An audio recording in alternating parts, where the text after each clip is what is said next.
Hello there, lovely folks of YouTube. Ren here. I wanted to talk about one of my houseplants today because it is very rainy and cold out and there's not much in the garden. So let's talk about a plant that I grow indoors. Some of you, of course, may already recognize this plant. It is very distinctive. This is aloe.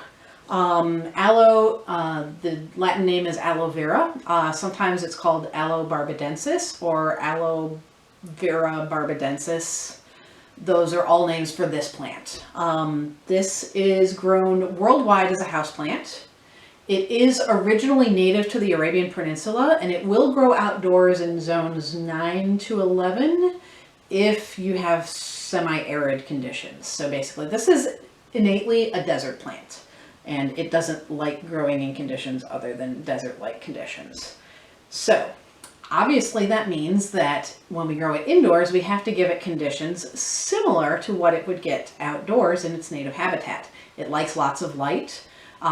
Filtered direct sunlight from the south-facing window seems to be best. I have mine in my south-facing window, the only south-facing window in my house, which is behind me right here. It loves it here, as you can see. It's quite large. It was that big when I bought it, so. Does not need to be watered very often. I water mine usually, all of my plants actually here are generally succulents, and they get watered on the new moon and the full moon, so about every 2 weeks. It does need a very well draining soil mix with good drainage holes in the pot. You want to make sure that this has good drainage holes, that the soil drains quickly. You can add sand or perlite to the potting soil or use a cactus mix, either one, but you want to make sure that water is not going to be sitting on the roots for a long period of time. It doesn't hurt to give this a little shot of a cactus-based fertilizer in the spring. I have never actually fertilized mine, and it doesn't seem to be suffering from it, so, but, you know, it's something that wouldn't hurt. So, a very happy aloe, given plenty of room, which mine doesn't have. Mine does not have a lot of room, but if it had more room, it probably would be making pups, which are the little offset plants, and that's how the plant reproduces primarily. The pups can actually be separated from the mother plant and turned into a whole new aloe plant, so that's the easiest way to propagate this plant. But like I said, you have to kind of give it enough room that it will do so, and mine doesn't have a lot of room. This plant is due for a repotting, just FYI. I'm not going to leave it like this, so just recently got a bigger pot for it, so that's in the plans. This is probably most widely known as a home remedy for burns. So these really big fat leaves here, if you remove the outer covering of the leaf, they are filled with just this gel.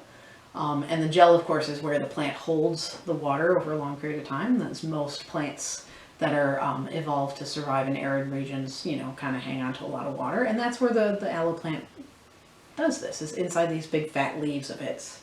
So that gel is most widely used as a remedy for burns.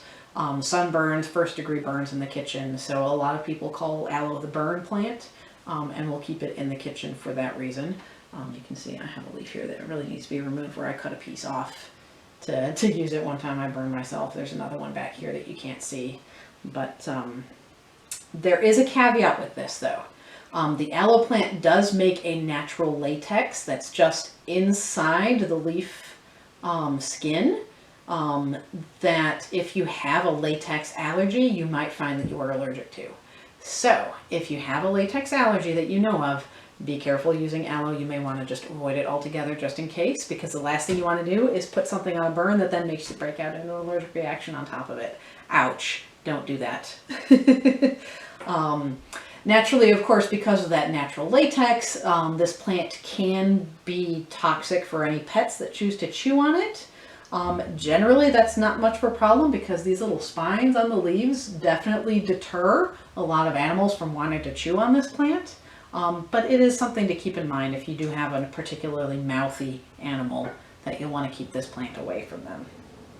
So, let's talk about some of the magic of this plant. So, not surprisingly, this plant is associated with the element of water. And also with the planet Venus, with Venus energies.